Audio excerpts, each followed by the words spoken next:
Σε αυτό το σημείο να σας θυμίσω και τους τρόπους επικοινωνίας. Μπορείτε να μας βρείτε στα social, σε Facebook και Instagram, όπως επίσης βέβαια και στο email της εκπομπής και στο κινητό. Περιμένουμε τα μηνύματά σας. Τώρα, βλέπουμε συνήθως όλο θέματα από την επικαιρότητα, τα οποία συνήθως είναι άσχημα. Τώρα θα περάσουμε σε κάτι εντελώς διαφορετικό, ένα όμορφο θέμα, καθώς το πρώτο βραβείο στον 10ο Διεθνή Μαθητικό Διαγωνισμό Κύπρος-Ελλάδα, Ομογένεια, εκπαιδευτικές γέφυρες 2023-2024, έλαβε το 4ο Δημοτικό Σχολείο Ιωαννίνων. Να αναφέρω ότι αυτό έγινε σε σύμπραξη με το Δημοτικό Σχολείο Έμπας Πάφου από την Κύπρο. Να καλησπερίσω τον κύριο Νίκο Σουτόπουλο, ο οποίος είναι ενδοσχολικός συντονιστής στο 4ο Δημοτικό Σχολείο Ιωαννίνων και συντονιστής της σύμπραξης ανάμεσα στα δύο σχολεία Ελλάδος και Κύπρου, καθώς και τον κύριο Στέφανο Σύντο, αντιδήμαρχο παιδείας στο Δήμο Ιωαννιτών. Καλησπέρα και στους δύο. Καλησπέρα σας. Καλησπέρα. Καλησπέρα και στους τηλεθεατές. Πριν ξεκινήσουμε την συζήτηση, θα ήταν καλό και ορθό και για τους τηλεθεατές να δούμε το βίντεο κλιπ, το οποίο έγινε φυσικά από τους μαθητές των δύο σχολείων. Μα το βήμα όπου πατώ, φωνές με συντροφεύουν, όπου κι αν πάω μ' ακολουθούν, τα μέσα μου παιδεύουν. Που λένε μου φωνάζουνε, αυτό τον τόπο κράτα, γέρα ψηλά στους ώμους σου, κράτα τον και περπάτα.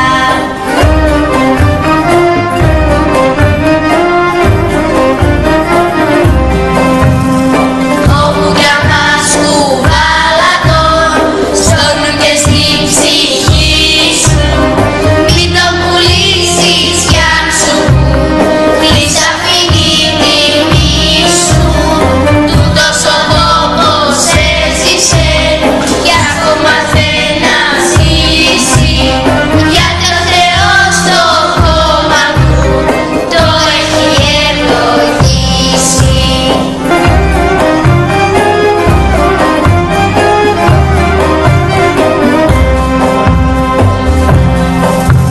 Κι αν έρθουν μέρες της φωτιάς και κάψουν την καρδιά σου, μέσα από τις τάχτες σου σύναξε τα παιδιά σου. Κάνε τα όλα μια γροθιά, μάζεψε τα κομμάτια. Εικόνα. Έχουμε μια εικόνα. Αυτό είναι το βίντεο κλιπ το οποίο έλαβε την διάκριση, το πρώτο βραβείο σε αυτόν τον διεθνή μαθητικό διαγωνισμό.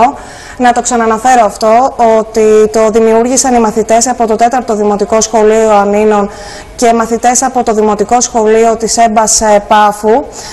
Να ξεκινήσω από εσάς, κύριε Σουτόπουλε, με το να σας ευχηθώ πρώτα απ' όλα συγχαρητήρια για αυτήν την σημαντική διάκριση και επιτυχία για το σχολείο σας. Ευχαριστώ αγαπητή Αγγελική και ευχαριστώ για την πρόσκληση στην φιλόξενη εκπομπή σου. Σίγουρα ήταν μια σημαντική διάκριση όχι μόνο για το σχολείο μας αλλά και για την πόλη των Ιωαννίνων. Ήταν το αποτέλεσμα μιας σύμπραξης που, όπως σωστά είπες, έγινε με το Δημοτικό Σχολείο Έμπας Πάφου. Είναι ένας ετήσιος διαγωνισμός, εκπαιδευτικός, μαθητικός διαγωνισμός που τελεί υπό έγκριση των δύο Υπουργείων Παιδείας Ελλάδος και Κύπρου, αλλά και υπό την αιγίδα των Προέδρων Δημοκρατίας της Ελλάδος, της κυρίας Σακελαροπούλου, και της Κύπρου, του κυρίου Χριστοδουλίδη. Ήταν πολύ μεγάλη χαρά για μας να συμμετέχουμε σε αυτό το διαγωνισμό. Πρέπει οπωσδήποτε να αναφέρω, γιατί εγώ, όπως είπες, ήμουν συντονιστής της σύμπραξης, τον δάσκαλο της 6ης τάξης του Δημοτικού Σχολείου, του 4ου Δημοτικού Σχολείου μας, τον κύριο Γιώργο Κεριακόπουλο, που με τα παιδιά του έκανε πολλές εκπαιδευτικές δραστηριότητες, και έτσι όλοι μαζί με το Δημοτικό Σχολείο της Έμπας Πάφου και την αξιόλογη εκεί εκπαιδευτικό και ποιήτρια, γιατί η στίχη είναι δική της, και αναφέρομαι στη Μαρίνα Ματθαίου, την δασκάλα της 5ης Δημοτικού, η οποία τη γνώρισα το προηγούμενο καλοκαίρι, καθώς είχε διακριθεί στον ποιητικό διαγωνισμό Λυρική Παμβότιδα και έγραψε, επαναλαμβάνω, τους στίχους και μουσική. Εμείς βάλαμε πλάνα βεβαίως και φωτογραφίες από την πόλη μας, αλλά τα γυρίσματα που είδανε και οι τηλεθεατές μας έγιναν στον αρχαιολογικό χώρο της Πάφου, αρχαιολογικό πάρκο μάλλον για την ακρίβεια, λίγο έξω από την πόλη. Ήταν λοιπόν ένα θαυμάσιο, ένα πανέμορφο, γοητευτικό, εκπαιδευτικό ταξίδι μέσα από αυτήν τη δραστηριότητα της σύμπραξης των δύο σχολείων και φυσικά ευτυχήσαμε να πάρουμε διάκριση. Βέβαια είχαμε και κάποια άλλη υποβολή, ένα επιτραπέζιο παιχνίδι που θα το δούμε ίσως αργότερα. Θα κάνουμε αναφορά σε αυτό στην συνέχεια. Όμως τώρα να δώσω τον λόγο στον κύριο Σύντο, αντιδήμαρχος παιδείας όπως προανέφερα στο Δήμο Ιωαννιτών. Κύριε Σύντο, πρόκειται για μια διάκριση για το 4ο Δημοτικό Σχολείο Ιωαννίνων, αλλά βέβαια αυτή η διάκριση αφορά και την πόλη μας, την πόλη των Ιωαννίνων. Καταρχήν να δώσω συγχαρητήρια με την πρώτη μου ιδιότητα, την επαγγελματική μου σαν εκπαιδευτικός, στον κύριο Σωτόπουλο, στον κύριο το δάσκαλο τέταρτο Γιώργο με τον Γιώργο, όλους τους, στη διευθύντρια και στους εκπαιδευτικούς του σχολείου, του τέταρτου δημοτικού, όπως επίσης και όπως αναφέρθηκε τον κύριο Σωτόπουλο για τους συναδέλφους της Πάφου, του ΕΜΠΑΣ του Δημοτικού Σχολείου. Είναι μια πολύ εξαιρετική δουλειά. Αυτές πρέπει να προβάλλονται και αυτό είναι τα μηνύματα που πρέπει να πάρει η κοινωνία μας για αυτή τη σύμπραξη και για αυτό το μήνυμα που θέλουμε να περάσουν τα δύο σχολεία. Παράλληλα να πω και με την άλλη μου ιδιότητα ως αντιδημάρχου του Δήμου Ιωαννιτών ότι αυτό αποτελεί και μια προβολή του Δήμου μας με τα μνημεία του και με όλα αυτά που μας παρουσίασε το βίντεο και όπως είδαμε και όταν το δούμε και ολοκληρωμένα. Συγχαρητήρια και πάλι σε όλους, να συνεχίσουμε αυτή την προσπάθεια σε όλους τους τομείς. Ήδη και άλλα πολλά σχολεία της πόλης μας και όχι μόνο δραστηριοποιούνται σε τέτοια προγράμματα, σε τέτοιες συμπράξεις, τέτοιους διαγωνισμούς και πράγματι να αναδείξουμε τον άλλο ρόλο των σχολείων και τα μηνύματα που περνάμε μέσα από εκεί εμείς εκπαιδευτικοί στους μαθητές και στους αυριανούς πολίτες της χώρας μας. Έχετε απόλυτο δίκιο και όπως αναφέρατε, πέρα από το γεγονός ότι περνά πολλά μηνύματα αυτό το βίντεο, την ίδια ώρα βέβαια βλέπουμε και όμορφα στιγμιότυπα και από τα Γιάννενα και από το αρχαιολογικό πάρκο της Πάφου.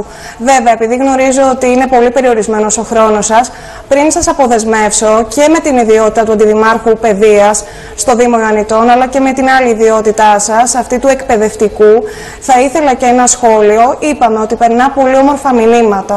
Όμορφα μηνύματα σε μια περίοδο, σε μια εποχή δύσκολη για πολλούς λόγους. Μέσα σε αυτούς όμως βιώνουμε και άλλες κρίσεις. Δηλαδή θέλω να αναφερθώ σε όλα αυτά τα περιστατικά, τα ακραία περιστατικά βίας, τα οποία βλέπουμε σχεδόν καθημερινά πλέον μεταξύ των ανηλίκων και την παραβατικότητα των ανηλίκων και θα ήθελα ένα δικό σας σχόλιο για αυτό. Ναι, πράγματι έχετε απόλυτη δίκιο. Έχουμε με το χρόνο αυξάνουν τα περιστατικά βίας, αλλά δεν είναι μόνο στους ανήλικους, είναι και στους ενήλικους πλέον γιατί βλέπουμε όλη αυτή τους πολέμους και όλη αυτή η κατάσταση που επικρατεί σε όλο τον κόσμο.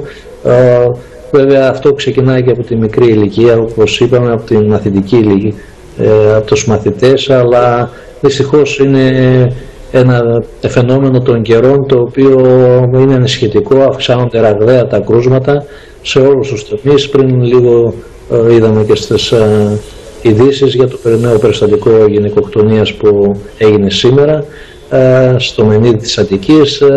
Τι να πούμε, εμείς κάνουμε κάποιες προσπάθειες συνέχεια και έτσι πρέπει να είναι η εκπαιδευτική, να μπορέσουμε να γεφυρώσουμε αυτό το χάσμα και αυτή τα προβλήματα, να μπορέσουμε να σταθούμε δίπλα στα παιδιά που αντιμετωπίζουν τόσο στο οικογενειακό όσο και στο ευρύτερο περιβάλλον. Έχουμε συχνά τέτοια φαινόμενα και δίπλα μας και στους σκοτεινούς μας χώρους που ζούμε. Ας ελπίσουμε ότι όλοι μαζί με τις προσπάθειες που κάνει τόσο η παιδεία, η διεύθυνση της εκπαίδευσης, οι διευθύνσεις της εκπαίδευσης, όσο και εμείς σαν Δήμος και τα πανεπιστήμια, μέσα από σεμινάρια, μέσα από διαλέξεις, μέσα από προσπάθειες ενδοσχολικές, να περάσουμε το άλλο μήνυμα, το της ειρήνης, της γαλήνης και της αρμονικής συνύπαρξης όλων των ανθρώπων. Να σας ευχαριστήσω πολύ για την παρουσία σας και να σας ευχηθώ καλή συνέχεια. Καλό απόγευμα. Ευχαριστώ πολύ και συγχαρητήρια για την εκπομπή σας, όπως επίσης συγχαρητήρια και στον κύριο Σωτόπουλο και σε όλους τους εκπαιδευτικούς για αυτή την προσπάθεια. Καλή συνέχεια, καλή εκπομπή. Να είστε καλά, να είστε καλά. Τώρα κύριε Σωτόπουλε, να ξαναγυρίσουμε σε αυτήν την διάκριση, στη βράβευση του σχολείου σας.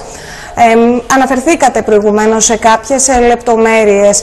Πρόκειται για έναν διεθνή μαθητικό διαγωνισμό, στον οποίο συμμετείχαν σχολεία της Ελλάδας και της Κύπρου, πρωτοβάθμιας και δευτεροβάθμιας εκπαίδευσης.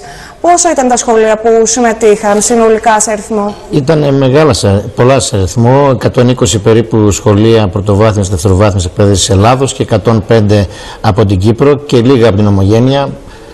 Νομίζω 10-12 από την Ομογένεια. Είναι ένας διαγωνισμός που έχει πλέον καθιερωθεί και στη συνείδηση του εκπαιδευτικού κόσμου και έχουμε την ευκαιρία στο τέλος της χρονιάς, μετά τις βραβεύσεις, να γίνεται και επίσημη βράβευση. Συνήθως γίνεται στη Λευκοσία.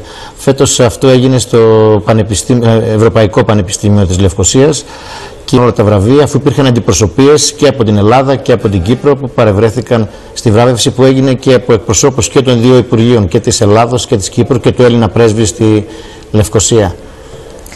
Εσείς εκπροσωπήσατε το σχολείο στην επίσημη τελετή της βράβευσης του διαγωνισμού, να το αναφέρουμε και αυτό, η οποία έγινε στις 22 με 24 Απριλίου, σωστά? Μάλιστα, για την ακρίβεια στις 23 έγινε η συνάντηση. Η αποστολή με μένα ήταν 3 μέρες στην Κύπρο και μπόρεσα και επισκέφθηκα και την επόμενη και το σχολείο της Έμπας Πάφου. Να πούμε μόνο τις ηλικίες των μαθητών που συμμετείχαν στο διαγωνισμό, ενώ δηλαδή από το 4ο Δημοτικό Σχολείο, από ποια τάξη? Ήταν η 6η Δημοτικού, όπως σας είπαμε, τον δάσκαλό της, τον κύριο Γιώργο Κυριακόπουλο. Από το Κυπριακό Σχολείο της Έμπας Πάφου, είναι λίγο έξω από την Πάφο, ήταν η 5η Δημοτικού με τη δασκάλα τους την Μαρίνα Μαθαίου και τη διευθύντρια που με προσκάλεσε την επόμενη μέρα στο σχολείο σε μια θερμή πολύ πραγματικά υποδοχή, την κυρία Μαρίνα Γρηγορίου. Και κάτι άλλο, και μετά θέλω να αναφερθούμε και στο επιτραπέζιο παιχνίδι γνώσεων, το οποίο δημιούργησαν τα παιδιά, και αυτό είναι πολύ σημαντικό. Θέλω να μας πείτε μόνο ποια ήταν η διάρκεια, πόσο χρονικό διάστημα δηλαδή σας πήρε συνολικά προκειμένου να δημιουργήσετε αυτό το αποτέλεσμα, αυτό το βίντεο? Ναι, ήταν 3 με 4 μήνες το πολύ. Δηλαδή ξεκίνησαμε ουσιαστικά το Δεκέμβριο και ολοκληρώθηκε το Μάρτιο. Ωραία, τώρα βλέπουμε και τα πλάνα από το δεύτερο βίντεο, από το επιτραπέζιο. Πρόκειται για ένα επιτραπέζιο γνώσεων, το οποίο όμως δεν διακρίθηκε, αλλά παρόλα αυτά είναι όμως και αυτό πολύ σημαντική δουλειά. Σωστά, σωστά.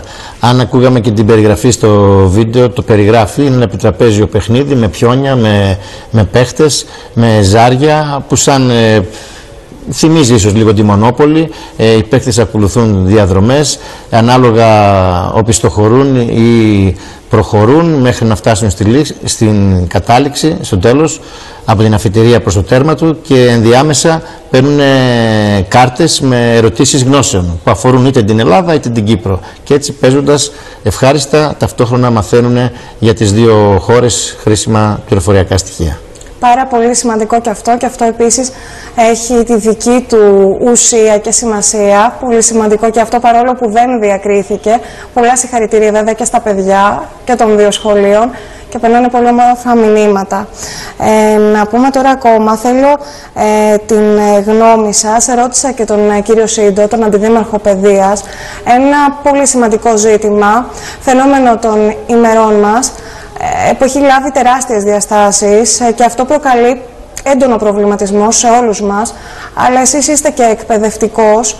Βλέπουμε από τη μία πλευρά αυτή την σπουδαία δουλειά και όμορφη δουλειά των παιδιών, αλλά την ίδια ώρα βλέπουμε σχεδόν καθημερινά άσχημες ειδήσεις, ακραίας βιαιότητας μεταξύ των ανηλίκων, και θα ήθελα τη γνώμη σας σχετικά με αυτό.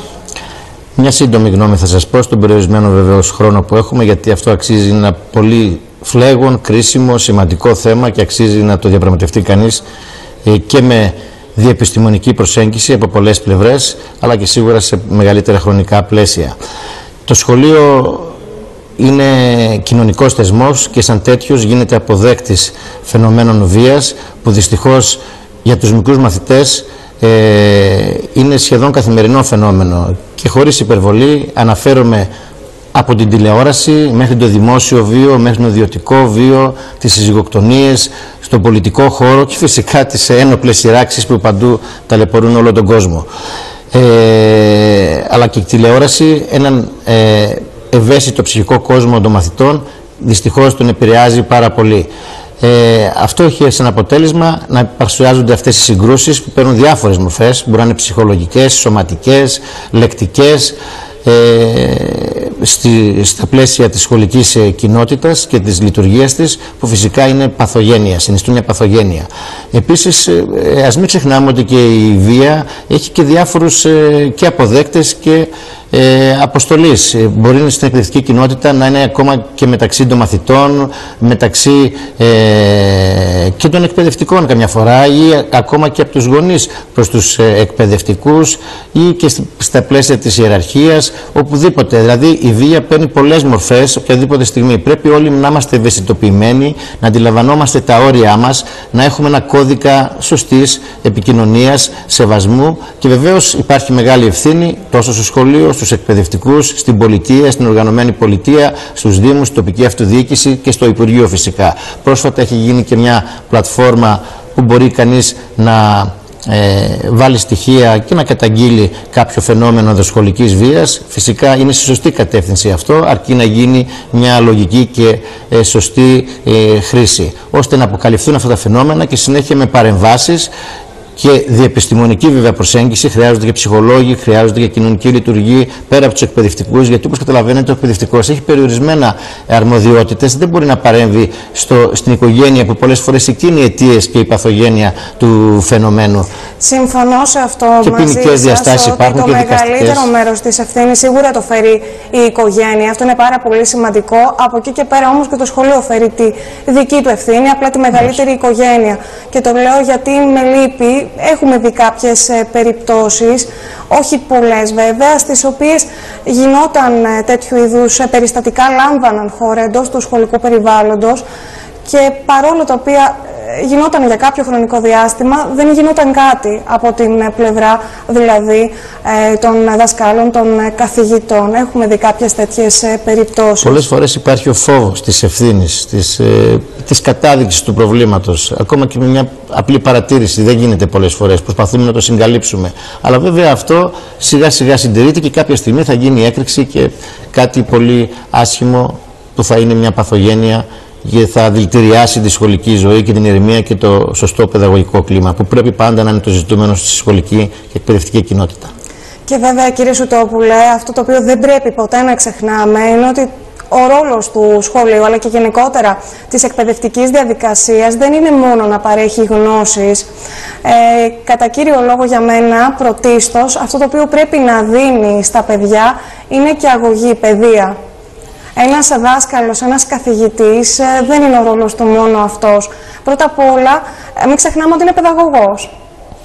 Είναι πολύ εύστοχη η παρατήρησή σας, πάρα πολύ εύστοχη. Δυστυχώς όμως το σημερινό σχολείο διολυσθένει ίσως σε μια βιομηχανία γλώσσεων, να το πω ίσως μια συσσόρευση πληροφοριών και γνώσεων, και φαίνεται ότι παραμερίζει λίγο τον πολύ σημαντικό ρόλο του, που είναι παιδαγωγικός και κοινωνικοποιητικός, που ιδιαίτερα στις ευαίσθητες ηλικίες του δημοτικού, να βάλω και του γυμνασίου, της εφηβείας δηλαδή, είναι πάρα πολύ σημαντικός η παρέμβαση, ειδικά όμως το πρόσωπο του δασκάλου, που ταυτίζεται και με μια αυθεντία του δασκάλου σε μια πολύ μικρή ηλικία. Για τα παιδιά είναι πολύ σημαντικό πρότυπο αυτό και έχει περιθώρια παρέμβασης πραγματικά σημαντικά. Εξαρτάται από την ευαισθησία, από τη διάθεση του καθενός εκπαιδευτικού. Εγώ νομίζω ότι η πλειοψηφία βέβαια των εκπαιδευτικών προσπαθεί ευσυνείδητα να κάνει το έργο της, αλλά βεβαίως χρειάζονται και συμπαραστάτες στο έργο του σχολείου. Είπαμε, η πολιτεία και η εκκλησία, η τοπική αυτοδιοίκηση και μια διεπιστημονική προσέγγιση. Βεβαίως έχουν μπει τα τελευταία χρόνια και ψυχολόγοι και κοινωνική λειτουργία, αλλά ίσως θα χρειάζεται με μεγαλύτερη έμφαση, με πιο εντατική επιμόρφωση και συνεργασία πιο αγαστή, θα έλεγα, για να έχουμε και τα βέλτιστα αποτελέσματα με καλές πρακτικές παρεμβάσεων. Τώρα, κύριε Σουτόπουλε, να σας ευχαριστήσω πολύ και να ευχηθώ και πάλι συγχαρητήρια και σε εσάς, αλλά πρώτα απ' όλα στους μαθητές για αυτήν την διάκριση, και παράλληλα να ευχηθώ να ακολουθήσουν και πολλές άλλες, και για το δικό σας σχολείο, αλλά και για όλα τα άλλα τα σχολεία της πόλης μας.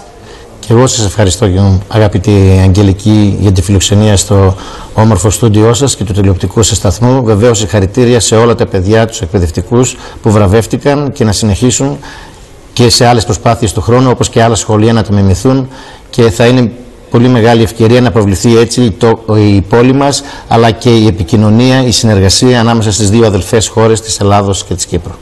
Να είστε καλά, καλή συνέχεια, καλό απόγευμα. Ευχαριστώ.